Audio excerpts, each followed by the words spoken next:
Students, आज हम व्याकरण के अंतर्गत पढ़ेंगे पाठ वर्ण विचार। व्याकरण के 3 भाग होते हैं, एक वर्ण विचार, दूसरा शब्द विचार और तीसरा वाक्य विचार। इन्हें व्याकरण के अंग भी कहा जाता है। इसमें हम पहले जो भाग है वर्ण विचार, उसमें हिंदी वर्णमाला में वर्ण, उनका वर्गीकरण, इसके बारे में पढ़ेंगे। देखिए, वर्ण विचार। हिंदी में वर्ण के भेद। हिंदी में वर्ण के 2 भेद हैं, पहला स्वर और दूसरा व्यंजन। हिंदी वर्णमाला में स्वर के भेद कितने हैं? वर्ण में स्वर के 3 भेद हैं, ह्रस्व स्वर, दीर्घ स्वर और प्लुत स्वर। वर्ण विचार भाषा की सबसे छोटी इकाई को वर्ण कहते हैं, जिसके टुकड़े नहीं किए जा सकते, जैसे अ, क, प और च। इसको हम तोड़ नहीं सकते, इसके टुकड़े नहीं कर सकते और ये भाषा की सबसे छोटी इकाई है, इसे वर्ण कहा जाता है। वर्णों के समूह को, वर्णों के ग्रुप को वर्णमाला कहते हैं और हिंदी में वर्णों की कुल संख्या 52 है, जिसमें अयोग, वहा वगैरह सारी चीजें मिला दी जाती हैं। अ, आ, ई, क, ख, ग आदि। वर्ण के प्रकार। वर्ण के प्रकार वर्णमाला में वर्ण के 2 प्रकार हैं, पहला है स्वर और दूसरा है व्यंजन। स्वर के अंतर्गत 2 भेद हैं, एक है ह्रस्व स्वर और दूसरा है दीर्घ स्वर। पहला है ह्रस्व स्वर और दूसरा दीर्घ स्वर।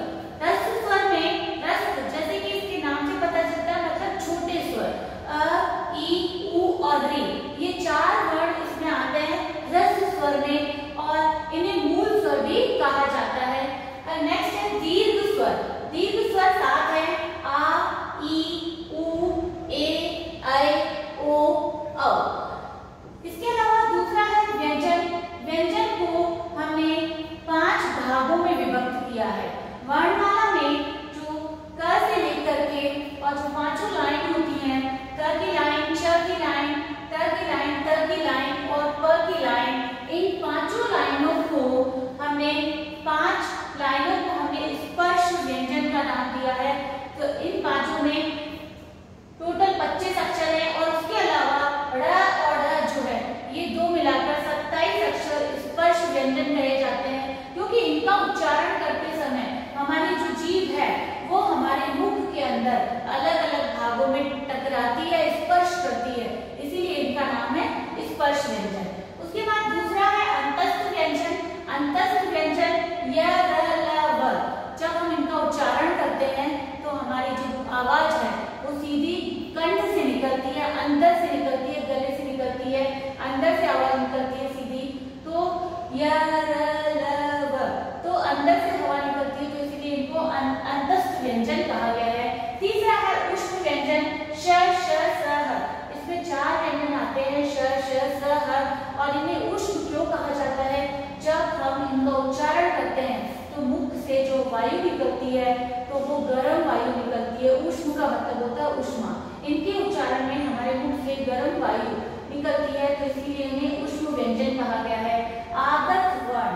आगत वर्ण क्या है? हिंदी की वर्णमाला में कुछ व्यंजन दूसरी भाषाओं से आ गए हैं, तो उन्हें आगत मतलब आए हुए वर्ण, आगत मतलब आए हुए, तो इन्हें आगत वर्ण कहते हैं। जैसे ज के नीचे बिंदी लगी रहती है जिसको ज बोलते हैं, फ के नीचे बिंदी लगी रहती है जिसको फ बोलते हैं। ऐसे ही ये उर्दू फारसी शब्दों में लगे रहते हैं और ये जो बिंदी होती है इन्हें क्या कहते हैं? नीचे नुक्ता। संयुक्त व्यंजन श, त्र, ज्ञ, श।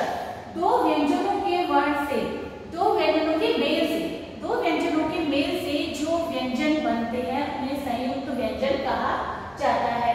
तो इस तरह स्वरों की संख्या 11 और व्यंजनों की कुल संख्या 41, दोनों मिलाकर के हो गए 52 वर्ण हो गए।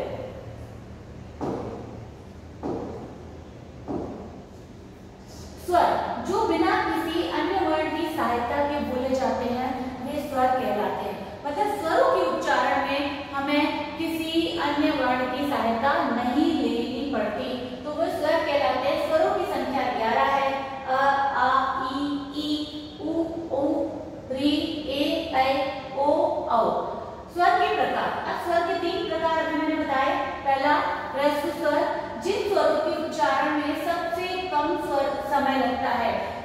इनका उच्चारण करते हैं ह्रस्व स्वर का, तो इनके उच्चारण में बहुत कम समय लगता है। इनकी संख्या 4 है, अ, ई, उ, री। दीर्घ स्वर, दीर्घ जैसा कि नाम से पता चलता है, दीर्घ मतलब बड़ा। जिन स्वरों के उच्चारण में हमें ह्रस्व स्वर की अपेक्षा दुगना समय लगता है, उन्हें दीर्घ स्वर कहते हैं। ये 7 हैं, आ, ई, उ, ए, ऐ, ओ, औ। प्लुत स्वर, जिन स्वरों के उच्चारण में ह्रस्व स्वर की अपेक्षा तिगुना समय लगता है, मतलब दीर्घ स्वर से भी ज्यादा समय लगता है, उन्हें प्लुत स्वर कहते हैं। जिसमें ज्यादा समय लगता है, जिससे दीर्घ से ज्यादा, उसे प्लुत स्वर कहते हैं। जैसे हमने कई बार देखा है कि एक मंत्र वगैरह के उच्चारण में ओम शब्द लिखा रहता है। मंत्र वगैरह का जब उच्चारण होता है तो उसमें इस तरह से ओम लिखा रहता है। अब ये जो है ये एस बना रहता है। अब ये एस हमें ये दर्शाता है कि हमें जो ओ का उच्चारण करना है, इस ओ को उच्चारण को हमें बहुत लंबा स्वर खींचना है, जैसे ओम। तो हमें ये ऐसे ही गाइडेंस मिल जाता है कि हमें इससे ओ के उच्चारण को लंबा खींचना है। तो यहाँ पर ये ओ जो है ये प्लुत स्वर माना जाएगा अगर पीछे ये एस टाइप से लगा हुआ है। तो अगर ये पीछे एस लगा है तो ये ओम लंबा उच्चारण करेंगे, तो ये ओ जो है ये प्लुत स्वर माना जाएगा। क्यों? क्योंकि ये पीछे एस लगा है, जिसका मीनिंग है कि इसको हमें लंबा उच्चारण करना है। तो यहाँ प्लुत स्वर है। ये ज्यादातर हमें मंत्रों में मिलता है। अब है मात्राएं। हमारे जो स्वर हैं उनके जो लिखने के स्वरों को व्यंजनों के साथ लिखने के लिए जिन चिन्हों का प्रयोग किया जाता है। अब स्वर हम लोग डायरेक्ट तो नहीं लिखते कि जैसे अगर हमें लिखना है तो हमने स्वर को डायरेक्ट तो नहीं लिख दिया कि क के साथ हमें लिखना है क प्लस अ। तो अब अगर हमें लिखना है तो हम इसको डायरेक्ट नहीं लिखते कि हमने क के साथ स्वर लिख दिया क अ, तो ये बन गया क। ऐसा नहीं करना होता है। तो हमें क्या करना है, स्वरों के जो मात्राओं के चिन्ह होते हैं वो हम इसके साथ लगा लेते हैं। अब ये क इसमें मिल जाता है तो ये क पूरा क बन जाता है। इसी तरह अगर आ की मात्रा है जैसे, तो स्वरों का जो चिन्ह होता है, जैसे आ की मात्रा है। अब आ की मात्रा के लिए हम क में डायरेक्ट आ नहीं लगाते, उसका जो मात्रा का चिन्ह होता है, जो मात्रिक चिन्ह होता है, वो हम क में मिलाते हैं। क प्लस आ, हम इसको ऐसे नहीं लिख करके हम इसको का लिख देते हैं। तो स्वरों के जो चिन्ह होते हैं वो मात्रा कहलाते हैं और वो शब्दों के साथ, वर्णों के साथ, वो वर्णों के साथ मिल करके एक शब्द का निर्माण करते हैं। अब है व्यंजन के प्रकार। व्यंजन के प्रकार, जिन वर्णों का उच्चारण स्वरों की सहायता से होता है उसे व्यंजन कहते हैं। स्वरों का उच्चारण स्वतंत्र होता है और व्यंजन जो होते हैं उनके उच्चारण के लिए हमें स्वरों की सहायता लेनी पड़ती है। पहला स्पर्श व्यंजन, क से म तक जो 25 व्यंजन है, प्लस 2 व्यंजन ड़ और ढ, 27 मिलाकर के ये स्पर्श व्यंजन है।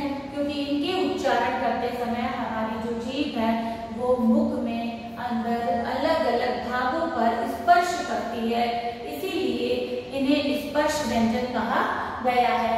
दूसरा है अंतस्थ व्यंजन, य, र, ल, जिनका उच्चारण जब हम करते हैं तो सीधे हमारे गले से एक बल लगता है और सीधे अंदर से आवाज आती है य, र, ल, व, तो इन्हें अंतस्थ व्यंजन कहा है। ऊष्म व्यंजन श, श, स, इनके उच्चारण करते समय हमारे मुख से गर्म वायु निकलती है, इसीलिए इन्हें ऊष्म व्यंजन कहा गया है। इसके अलावा संयुक्त व्यंजन, 2 व्यंजनों के मेल से बनने वाले व्यंजनों को संयुक्त व्यंजन कहते हैं। जैसे श शक्ति वाला श और क और श से मिला है, त्र, त और र से, ज्ञ, ज और न से, श, श और र से, तो इनकी संख्या भी 4 है। नेक्स्ट है द्वितीय व्यंजन। द्वितीय व्यंजन जब 2 व्यंजन एक साथ आते हैं और उसमें पहला व्यंजन आधा होता है, मतलब एक आधा व्यंजन और दूसरा पूरा व्यंजन साथ में आता है और समान होना चाहिए, तो वहां पर द्वितीय व्यंजन है। जैसे ये 2 च साथ में है, पहला च आधा है, दूसरा च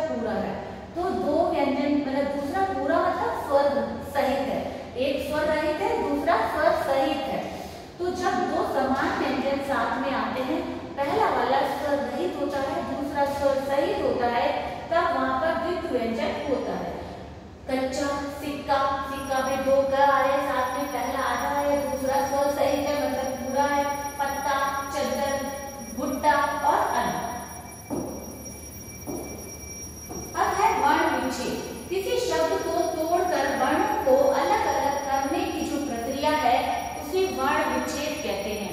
मतलब जो शब्द है वो कैसे बना उसको पूर्ण रूप से तोड़ना, स्वर को अलग करना, व्यंजन को अलग करना, उसे कहते हैं वर्ण विच्छेद। जैसे महल शब्द है, महल के म में अ मिला तो म बना, ह में अ मिला तो ह बना, ल में अ मिला तो ल पूरा हुआ तो ये महल बना।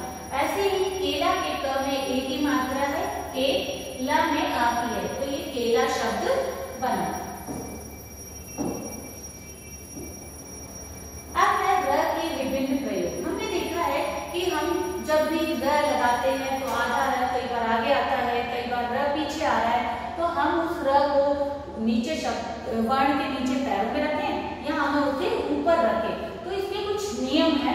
जैसे र अगर स्वर रहित हो, मतलब स्वर साथ में नहीं हो और लेकिन वो आगे आ रहा हो, जैसे र जो है स्वर रहित हो और लेकिन वो क्या है, र स्वर रहित हो लेकिन वो आगे आ रहा है, तो आगे आने की वजह से उसको हम ऊपर रखते हैं। या यूं कह लें कि कोई बच्चा है जो, उदाहरण के तौर पे कि कोई बच्चा है जो टाइम पे आ रहा है, मतलब पहले आ रहा है, आगे आ रहा है, तो हमने उसको ऊपर की सीट पे बिठा दिया। जैसे देखिए इसमें धर्म में ध में आ मिला धर, उसके बाद र क्या कहा, स्वर रहित हो, स्वर नहीं है इसीलिए इसमें हलंत लगेगा, प्लस म प्लस अ। अब ये स्वर रहित है, स्वर नहीं है और फिर भी आगे आ रहा है, तो इसको आगे आने की वजह से हम इसको यहाँ पर इस जगह पर रख देते हैं। क्यों? क्योंकि ये आगे आ रहा है, इवन ये चाहे स्वर रहित है तो भी हम इसको आगे रख देंगे। दूसरा है र पहले व्यंजन, र पहले का व्यंजन स्वर रहित हो। अगर र के पहले का जो व्यंजन है वो स्वर रहित है और र बाद में आ रहा है, पूरा है फिर भी बाद में आ रहा है, इसीलिए हम उसको नीचे रखते हैं। मतलब एग्जाम्पल के तौर पे कोई बच्चा है जो बाद में आ रहा है लेकिन पूरा है, लेकिन वो बाद में आ रहा है, लेट आया है, तो एज अ पनिशमेंट हम उसको नीचे रख देते हैं। एक ही एग्जाम्पल है जिसे कि हमें हमेशा याद रहेगा कि पहले आने वाले र को ऊपर चढ़ाना है और बाद में आने वाले र को हमें नीचे रखना है। जैसे इसमें ग्रह में देखिए, ग्रह में र नीचे है जबकि र पूरा है। देखिए ग प्लस अ प्लस र पूरा है और फिर भी हमने इसको क्या किया, र पूरा है लेकिन कारण क्या है, ये बाद में आ रहा है, इसलिए हमने इसको इसके नीचे ले जा करके हमने इसको ऐसे बना दिया क्योंकि ये बाद में आ रहा है। तो पहले आने वाला र चाहे वह स्वर रहित हो तो भी ऊपर जाएगा और बाद में आने वाला र चाहे वो स्वर सहित हो तो भी वह नीचे आएगा। ठीक है, आगे देखिए र जब हमें ट और ड के नीचे लगाना होता है, आधा र हमें ट और ड के नीचे प्रयोग करना होता है, तो हमें वहां पर इस तरह से लिखना होता है ट र। अब ये र बाद में आ रहा है, स्वर सहित र है, स्वर सहित है, तो भी हमें इसको कहाँ लगाएंगे, इसके नीचे लगाएंगे। और अगर ये आगे आ रहा होता और अगर आधा होता तो हम उसको ऊपर चढ़ाते। अगर ये र पहले आ रहा होता ट के और वो स्वर रहित होता तो भी हम उसको ऊपर चढ़ाते, और बाद में आ रहा है, पूरा र है, स्वर सहित है, तो भी हम इसको नीचे रखेंगे। क्यों? क्योंकि ये बाद में आ रहा है, मतलब बाद में आने वाला र जो है अगर वो स्वर युक्त है तो भी वो नीचे आएगा क्योंकि वो बाद में आ रहा है।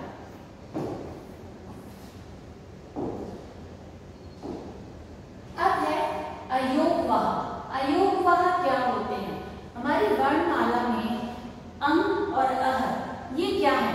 ये ना तो स्वर में काउंट होते हैं, अयोगवाह का मीनिंग है जिन्हें ना तो स्वर में हम जोड़ सकते हैं, नहीं स्वर में काउंट करते हैं, ना तो व्यंजन में, लेकिन ये लिखे स्वर के साथ जाते हैं, इन्हें कहते हैं अयोगवाह।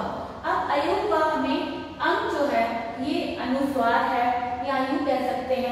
अनुस्वार हम पंचम अक्षर के लिए भी प्रयोग करते हैं। पंचम अक्षर के लिए भी हम लोग अनुस्वार का प्रयोग करते हैं। आगे है विसर्ग। विसर्ग में अह का उच्चारण होता है और आधे ह की साउंड आती है, आधे ह की आवाज आती है, जैसे अतः, प्रायः, प्रातः में। अनुनासिक, अनुनासिक जैसे हमने शब्दों में देखा आंगन, आंचल, चांद, माँ और आंख। इसकी अनुनासिक की जो ध्वनि है वह नाक और मुंह से निकलती है, अनुनासिक। आगे देखिए, ये है हमारी मानक देवनागरी वर्णमाला जो अभी पहले मैंने आपको बताई। यहाँ तक हमने पहले देख लिया। अब यह है आगत स्वर। आगत व्यंजन मैंने आपको बताया कि जो व्यंजन दूसरी भाषाओं से आ गए हैं हमारी वर्णमाला में, तो हम उन्हें आगत व्यंजन कहते हैं। अब ये नया शब्द है आगत स्वर। आगत स्वर क्या है? ऐसे स्वर जिनका हिंदी में प्रयोग होने लग गया है, जैसे डॉक्टर शब्द है तो हम डॉक्टर शब्द में ऊपर इस तरह लगाते हैं चंद्रमा। तो ये जो अंग्रेजी की जो साउंड है उसके लिए हम इस तरह प्रयोग करते हैं बॉल में, डॉक्टर में। तो ये जो है ये आगत स्वर है, मतलब कि ये दूसरी भाषा से स्वर हमारी भाषा में। आगत का मतलब है आ गया है। ऐसे ही आगत व्यंजन जो नीचे बिंदी लगी हुई है तो ये ज्यादातर अरबी फारसी शब्दों में होती है और इस बिंदी को कहते हैं, जो नीचे बिंदी आती है ज्यादातर अरबी फारसी शब्द जो हिंदी भाषा में आ रहे हैं उनमें हमने लगी हुई देखी है, इन्हें कहते हैं, नीचे लगी हुई बिंदी को नुक्ता कहते हैं। नीचे जो वर्ण के नीचे जो बिंदी लगी रहती है वो नुक्ता कहलाती है। अब है ये वही है आगत ध्वनियां, जो आगत स्वर आ गया है ये हार्ट में, ये आगत स्वर है। और जो नीचे ये बिंदी लगी हुई है जो ज्यादातर अरबी और फारसी शब्दों में होती है, रोज। अब इसका उच्चारण रोज नहीं होता, इसका उच्चारण होता है रोज। जीरो, कर्ज, ताजा, फरियाद, इसके उच्चारण में भी अंतर होता है। जैसे जीरो ना होकर के जीरो होता है, रोज रोज ना होकर के रोज होता है, तो इनके उच्चारण में भी अंतर है। अब ये है आगत स्वर जो नया आया है, जैसे बॉल में, इसमें बिंदी नहीं आती है, बॉल में, कॉफी में, और ये सब जो है अंग्रेजी भाषा से आया हुआ जो स्वर है इसमें लगा हुआ है बॉल, कॉफी, डॉक्टर। अब अल्प प्राण और महाप्राण क्या होता है? अल्प प्राण जिन वर्णों के उच्चारण में मुख से कम श्वास निकले। जब हम जिन वर्णों का उच्चारण करें तो मुख से जो हमारी श्वास है वो कम निकले, तो ऐसे जो वर्ण होते हैं उन्हें अल्प प्राण कहा जाता है। और ऐसे जिनके उच्चारण में हमें ज्यादा बल लगाना पड़े, मतलब ज्यादा श्वास निकले, उन्हें महाप्राण कहते हैं। जैसे अल्प प्राण है क, ख, ग। अल्प प्राण है जैसे क, ख, अम, क, ग, अम, सॉरी, क, ग और अम। तो ये क्या है? अल्प प्राण है, क्योंकि इनका उच्चारण करने में हमें मुख से कम श्वास निकली, मतलब कम बल लगाना पड़े। इसकी अपेक्षा इधर देखें ख, ग, इनका उच्चारण किया तो इनमें हमें ज्यादा बल लगाना पड़ा, ज्यादा श्वास निकली। तो जिनके उच्चारण में कम श्वास निकलती है वो अल्प प्राण है। अल्प का मतलब ही थोड़ा होता है और महा का मतलब ज्यादा होता है। जिनके उच्चारण में ज्यादा श्वास निकले, मतलब ज्यादा बल लगाना पड़े, वो महाप्राण है। जैसे अल्प प्राण च, ज, न्य, महाप्राण छ और झ। तो ये अलग अलग विभक्त किए गए।